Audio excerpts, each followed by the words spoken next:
इस रैली में एक शरीर ही आपके साथ में रह सकता है जो मेरा है, लेकिन यहां मेरा उपस्थित होना अनिवार्य क्यों है, इसके लिए मुझे उस भावना ने यहां खींच के लाया कि जो लोग घरों में बैठे हैं साइलेंट मोड पे, कुछ लोग विरोध प्रदर्शन कर चुके हैं और कुछ कर रहे हैं और कुछ आगे भी करेंगे, कुछ लोग समर्थन में खुल करके पूरे देश में आए हुए हैं। मैं इस राष्ट्र व्यापी फैसला जो है राष्ट्र के लिए है, किसी व्यक्ति विशेष या किसी राज्य जिले के लिए नहीं है। लेकिन एक व्यक्ति एक दिन में एक कार्यक्रम में एक ही जगह उपस्थित हो सकता है और उसके तहत मैंने मेरे जिले बालोतरा को चुना, जो आज मदन जी की वजह से बन पाया है, तो इनका भी धन्यवाद करूंगा। इसलिए मैं आज बालोतरा जिले के मुख्यालय पर हूं, लेकिन संदेश देना चाहता हूं पूरे देश के भारत बंद के लोगों को। साथियों, यहां हमारे साथ में एक धोखा होता है जो हम लोग कई बार समझाते भी हैं, और वो धोखा है शब्दों का, शब्द जाल, शब्दों का षड्यंत्र जो हम लोगों को गुमराह कर देता है। और हम लोग चूंकि न तो भाषा के विद्वान हैं, न भाषा के निर्माता हैं, न हम शब्दों के निर्माता हैं, हम लोग तो दिए हुए शब्दों को ढोने वाले लोग हैं। इसलिए जब हमारे ऊपर कोई शब्द थोपा जाता है तो हम उसे एक्सेप्ट कर लेते हैं। बहुत सारे शब्द हैं, लेकिन मैं यहाँ एक दो उदाहरण दूंगा आपको। जैसे कुपोषण एक शब्द है, कुपोषण, कुपोषण ये एक षड्यंत्रकारी शब्द है, लेकिन इसकी वास्तविकता में अगर कहें, हमारी साधारण भाषा में कहें, तो उसका शब्द बनता है भूखमरी। भूखमरी, कुपोषण का मतलब ही है उसे पूरा पोषण नहीं मिला, यानी भोजन नहीं मिला। तो अगर सरकारें या वो सरकारों को नियंत्रित करने वाले जो लोग हैं, अगर वे भूखमरी शब्द इस्तेमाल कर पाए तो देश में भूचाल आ सकता है। पूरी दुनिया की नजरें भारत पर टिक सकती है कि भारत के अंदर 90% लोग कुपोषण के शिकार हैं। तो कुपोषण एक बीमारी होगी या होगा, ऐसा शब्द का इस्तेमाल आपके इस सुप्रीम कोर्ट के फैसले में भी एक ऐसा ही शब्द इस्तेमाल किया गया है जिसे शायद हमारे बहुत सारे नादान लोग नहीं समझ पाए, और उसकी वजह से शायद वे दूसरे या अलग रास्ते पर चल रहे हैं। और वो शब्द है उपवर्गीकरण। क्या शब्द है? उपवर्गीकरण। ये एक ब्राह्मणी भाषा का शब्द है जो हमें कभी भी समझ में आने वाला नहीं है। जैसा वो समझाना चाहता है वैसा ही हमें समझना पड़ता है। जैसे हमारी मजबूरी होती है ना, हमारे लोग घरों में शादियां करते हैं और पंडित को बुलाते हैं, तो पंडित क्या मंत्र बोलता है, हमने आज तक नहीं पूछा पंडित जी से इसका अर्थ क्या होता है, जरा हिंदी में बता दो, और न ही कभी उसने बताया। तो ये वर्गीकरण शब्द है, वर्गीकरण से बना उपवर्गीकरण। वर्गीकरण किसने किया था और क्यों किया था? वर्गीकरण बाबा साहब अम्बेडकर ने किया। और उपवर्गीकरण ये सुप्रीम कोर्ट में बैठे हुए, हम सुप्रीम कोर्ट की, क्योंकि हमारे पुरखे ने संविधान में सुप्रीम कोर्ट की संरचना की, प्रावधान किया, इसलिए हम संविधान की बहुत ज्यादा और ज्यादा से ज्यादा कदर करते हैं। लेकिन हम ये भी बताना चाहते हैं कि सुप्रीम कोर्ट का ये फैसला नहीं है। सुप्रीम कोर्ट में बैठे हुए कुछ पूर्वाग्रह से ग्रसित मानसिकता के उन जजेस का मामला था, फैसला है, जो लोग हमारे एकता को नहीं बर्दाश्त कर पा रहे हैं। ये आप तमाम लोग अच्छी तरह से जानते हो कि सुप्रीम कोर्ट, हाई कोर्ट के अंदर 97.5%, 97.5% से ज्यादा जजेस सिर्फ और सिर्फ एक कास्ट के हैं, ब्राह्मण। बाकी जो 2.5% है उसमें वो भी अपर कास्ट के लोग हैं। ओबीसी का निल है, एसटी का निल है और एससी का कोई 1-2 हो।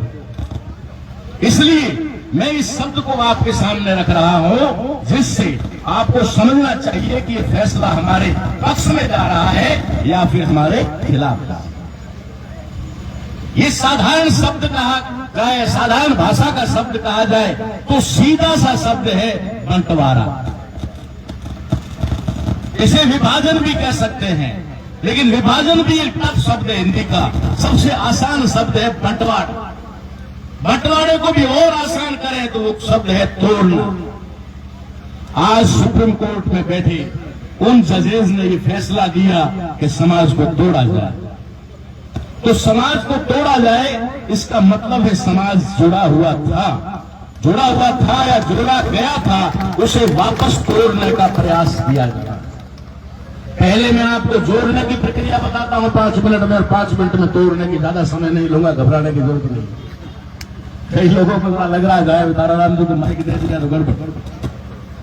मैं आपको देना चाहता हूं ये कि जिस देश के अंदर वर्गीकरण कोई आज के सुप्रीम कोर्ट के 1 अगस्त के फैसले से नहीं हुआ, इस देश में वर्गीकरण तब स्टार्ट हुआ जब वर्ण व्यवस्था बनी।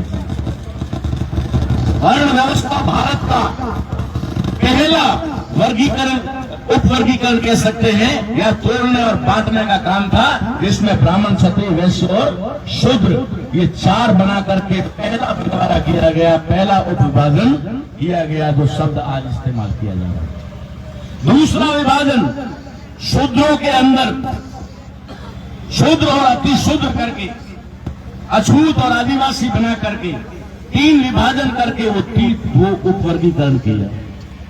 और उस उपवर्गीकरण से भी काम नहीं चला तो उन्होंने पूरे देश के अंदर 6,743 जातियों में हमारा उपवर्गीकरण किया। और उस उपवर्गीकरण की वजह से पूरे देश के अंदर हमारे लोगों के टुकड़े टुकड़े हो गए और शक्ति छीन हो गई। वो आपस में लड़ने लगे, एक दूसरे से अलग समझने लगे। हमारे बहुत सारे महापुरुषों ने, संतों और विद्वानों ने इसमें प्रयास किए। जाति के खिलाफ रविदास जी भी बोले, जाति के खिलाफ साहिब कबीर भी बोले, जाति के खिलाफ बहुत सारे लोगों ने आंदोलन किए। जाम्बोजी, जसनाथ, धन्ना जाट, पीपा दर्जी, सैन जी महाराज ने भी जाति व्यवस्था यानी इस बंटवारे के विरोध में आंदोलन किए। लेकिन हो सकता है उनका संदेश उस समय लोगों के समझ में नहीं आया होगा, जैसा आज हमें समझ में नहीं आ रहा।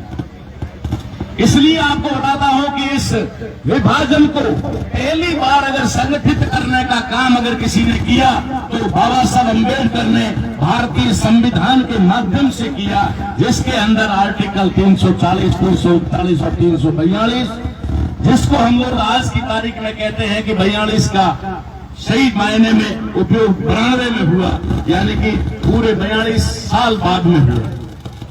तो ये जो 3 वर्ग बाबा साहब अम्बेडकर ने बनाए, पहला वर्ग जिसको बनाना चाहते थे लेकिन नहीं बन पाया, वो 92 में बना। और मंडल आयोग की रिपोर्ट के अनुसार 3,743 जातियों को एक पहचान दी गई, पूरे भारत में एकमात्र सर्टिफिकेट, और वो दिया अदर बैकवर्ड क्लास, अन्य पिछड़ा वर्ग।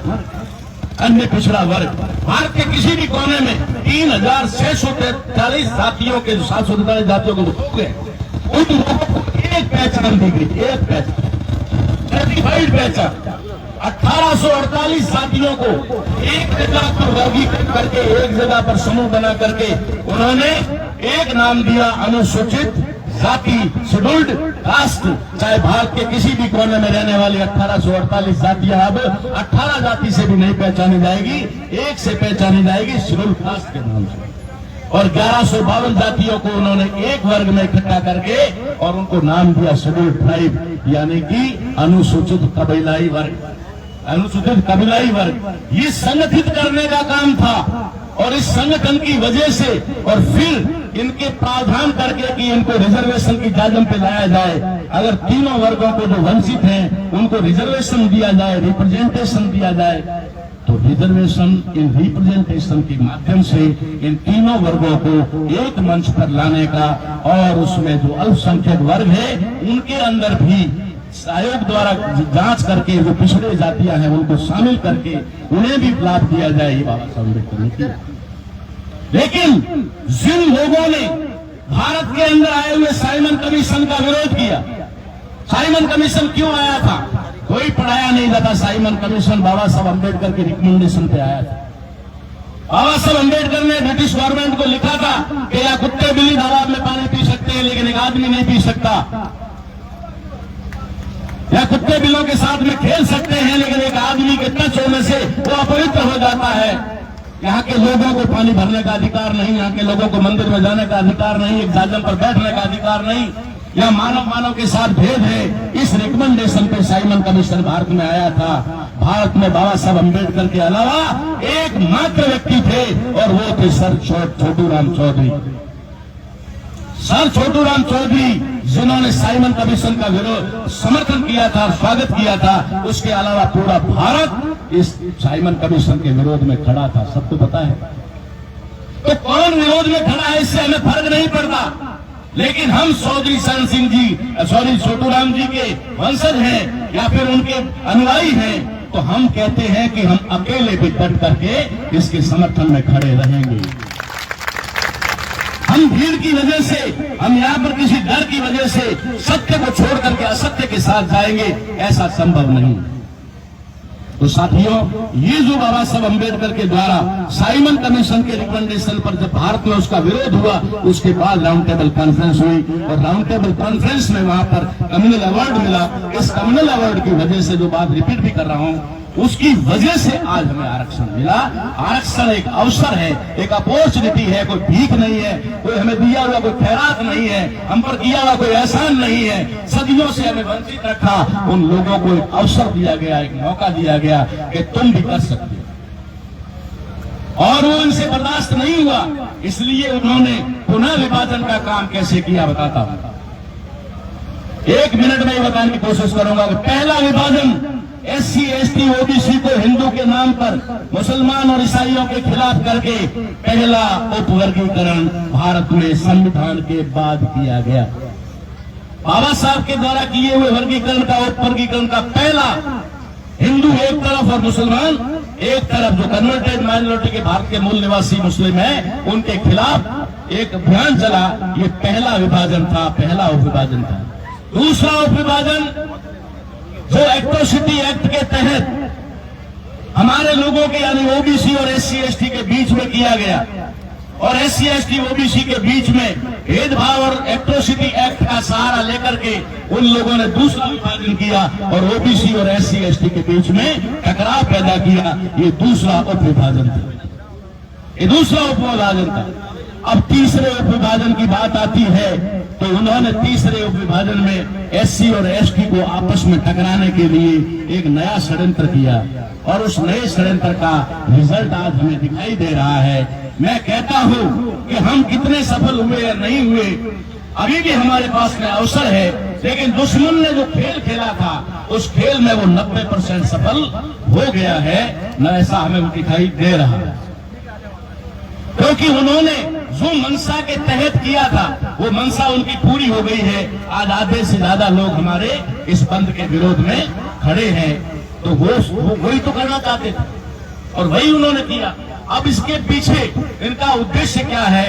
वो उद्देश्य ये है, इस देश के अंदर सबसे बड़ा विभाजन, डिवाइड एंड रूल कोई अंग्रेजों की नीति नहीं थी, अंग्रेजों ने तो इनसे सीखी थी, इनसे ही सीखी थी।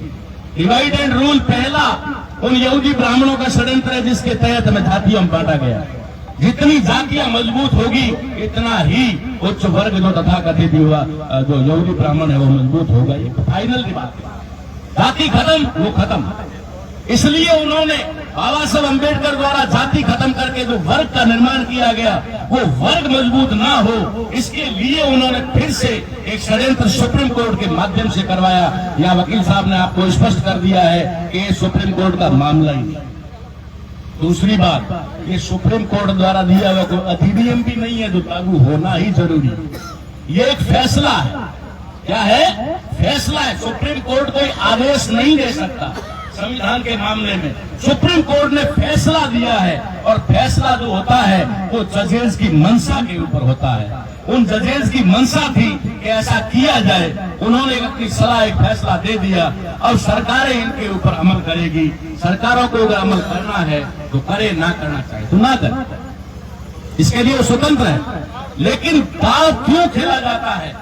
सरकार, अभी कोई भाई कह रहा था 400 पार या कोई राजनीति का मामला नहीं है, मगर उनको पता है कि हम सत्ता से बाहर होते हुए दिखाई दे रहे हैं, और सत्ता से बाहर होते हुए जब दिखाई देते हैं तो वे लोग सत्ता में कायम रहने के लिए लोगों की सहानुभूति चाहते हैं। और सहानुभूति उन्होंने 2018 में भी ली, क्योंकि 2019 का चुनाव सिर पर था। इसलिए उन्होंने 2018 का भी एक ऐसा ही षड्यंत्र पूर्वक फैसला जो एट्रोसिटी के एक्ट के खिलाफ दिलाया था, जिसका आंदोलन 2 अप्रैल 18 को हुआ था। और उसके बाद तुरंत ही केंद्र सरकार ने कहा कि सुप्रीम कोर्ट का फैसला हम लागू नहीं करेंगे और उसके खिलाफ अध्यादेश लाया गया। बस वही रास्ता यहां पर, ना तो सुप्रीम कोर्ट का यह आदेश कहीं लागू होने वाला है, ना लागू होना जरूरी है, ना कोई दबाव है। उन्होंने एक अपना फैसला दिया है, लेकिन ये फैसला आप लोगों के बीच में कैसे काम करता है? जैसा कि लेटरल एंट्री के खिलाफ आंदोलन चला और उसकी प्रतिक्रिया ये आई कि उन्होंने भर्ती 43 लोगों को निकाल करके रद्द कर दी, 45 लोगों की निकाल करके रद्द कर दी। हमारे लोग खुश हो गए, देखो हमने रद्द कर दी, खुश हो गए। अब मोदी जी क्या करेंगे? हो सकता है 1-2 दिन में ऐसा भी स्टेटमेंट दिला दें जो 8 बजे कोरोना में आके देते थे कि हम सुप्रीम कोर्ट के इस आदेश को लागू नहीं करेंगे, और हमारी भोली भाली जनता कहेगी जय हो मोदी जी।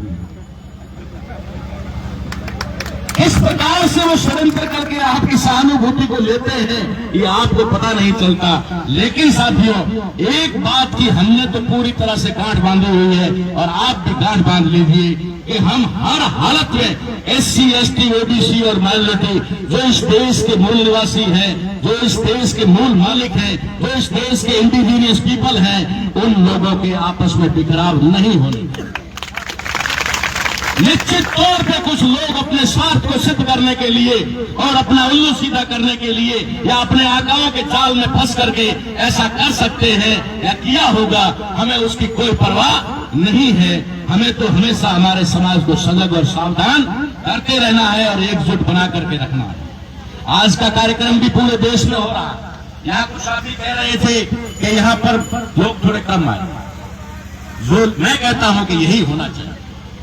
कई बार हम क्राउड को लाते हैं और क्राउड की वजह से 2018 में झेलना पड़ा, क्योंकि क्राउड के अंदर समझ नहीं होती, क्राउड के अंदर मिशन नहीं होता, क्राउड के पास में जो है विवेक बुद्धि नहीं होती, जिसकी वजह से वे लोग कुछ न कुछ उल्टा सीधा कर देते हैं और उसमें फिर हमारे लोग फंस जाते हैं। आज बुद्धिजीवी लोग हैं, आज सारे कैडराइज लोग दिखाई दे रहे हैं। आज का मिशन हमारा बहुत बड़ा सफल रहेगा। और सबसे बड़ी बात यह है कि यहाँ पर बालोतरा में जो लोग आए हैं, इसके अलावा सिणधरी में, पायला में, सड़ा में, पाटोदी में, कल्याणपुर में, सब जगह पर आज बंद का आह्वान है और सारे लोग वहां लगे हुए। हम जानते थे कि जिला मुख्यालयों पे करने से ज्यादा अच्छा है हम गांव लेवल पे करें, और अब ये मामला गांव लेवल पर होने लगा है। इसलिए आप सभी साथी इस बात से कभी निराश और हताश ना हो। हम लोग सब मिलकर के इस मामले को आगे लेकर के जाएंगे और निश्चित तौर पे ये फैसले बदलने पड़ेंगे। ये कोई जरूरी नहीं है कि वो कुछ करे, लेकिन बात एक आपको बताना चाहता हूं जिसके उद्देश्य से आया। हमें सुप्रीम कोर्ट में बैठे हुए जजेस को नहीं समझाना है, हमें सरकार में बैठे हुए उन मनवादियों को नहीं समझाना है, हमें हमारे खिलाफ एक्शन लेने वाले लोगों को भी नहीं समझाना है, हमारे विरोध में जाने वाले हमारे समाज के लोगों को जरूर समझाना है, और ज्यादा से ज्यादा हो सके हमें खुद समझना है, हमें खुद समझना है। मैंने कहा है लोगों से और कहता रहा हूं, उलझने से ज्यादा बेहतर है समझना। उलझो कम और समझो ज्यादा। अगर आप समझ जाओगे तो उलझने की आवश्यकता ही नहीं होगी। हम उलझते क्यों हैं? क्योंकि हम समझ नहीं पाते, इसलिए समझने की आवश्यकता है। आप सभी लोग समझेंगे, और आज का अभी जैसे प्रोग्राम है आगे चलने का, उस प्रोग्राम में मैं आपसे निवेदन कर रहा हूं, 4-5 दिन से लगातार पोस्टर भी डाल रहा हूं। ये डाल रहा हूं कि आपको सिर्फ अपनी नजरों और विवेक से देखना है कि मार्केट में किसकी दुकान खुली है और किसकी बंद है। अगर किसी की दुकान बंद है तो समझना है वो हमारा समर्थक है, और किसी की दुकान खुली है तो समझना है हमारा विरोधी। लेकिन उस विरोधी से भी हमें उलझना नहीं है, उसकी दुकान के आगे से हाथ जोड़ के निकल जाना है कि भैया आज हमारी बारी है, कल तेरी भी आएगी, जब तेरी आएगी तब हम। कहना नहीं है, सिर्फ मन में हाथ जोड़कर इशारा, बोलना नहीं। हमें तो पता लगना चाहिए यार, भावनाओं में होकर के कोई बंद नहीं करना चाहता, तब भी हम नट लेकर बंद करवा रहे हैं। हमें पता कैसे चलेगा कि कौन हमारा है और कौन पराया? अगर अपने और पराये की परीक्षा करनी है तो मात्र एक रास्ता है, चुपचाप चलते जाओ, दोनों तरफ नजरें रखो।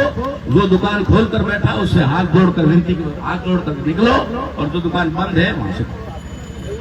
तो ये बात आप ध्यान रखेंगे, किसी भी प्रकार के कोई आक्रोशपूर्ण नारे नहीं लगेंगे, किसी की भावना को ठेस पहुंचे, किसी जातिगत विरोध उसके ऐसा नहीं होगा, धर्म विरोध में नहीं होगा, किसी राजनीतिक पार्टी या दल के नाम से नहीं होगा। हमें सिर्फ हमारे पुरखों की जय बोलनी है और सुप्रीम कोर्ट को एक निवेदन, एक अपील करनी है कि आपने जो फैसला दिया है इस पर विचार करना चाहिए, और सरकारों से भी हम अनुरोध करेंगे कि इस पर गंभीरता से विचार करें। ये बात मैं आप लोगों से कहने के लिए आया था। आप जो भी